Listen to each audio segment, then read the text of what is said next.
bugün sizlerle Bandicam'da nasıl sesli ve facecam çekilir. Bu videoda yine facecam var. Evet, şimdi gösteriyorum. Bu video biraz kısa olacak. Şimdi burada webcam kaplaması ekle yazıyor arkadaşlar. Bunu yes yapıyorsunuz. Ondan sonra ayarlara giriyorsunuz.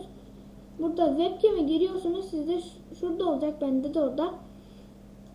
Onu tıklıyor, orada kalıyor. Bir şey yapmıyorsunuz ona. Sesli göstereyim. Arkadaşlar sesli, buna tıklıyorsunuz. Birincisine tıklıyorsunuz. Ondan sonra buna girip en son üstte tıklıyorsunuz arkadaşlar. Ondan sonra bundan çıkıyorsunuz. Ben bir deneme yaptım. Oldu. Şimdi unuttum. Ayarlar, webcam. Ben bunu şuraya getiriyorum.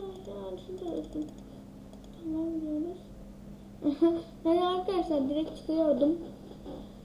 Bu videonun sonuna geldik. Like atmayı, yorum atmayı, paylaşmayı unutmayın. Hoşçakalın. Yani benim vardı ama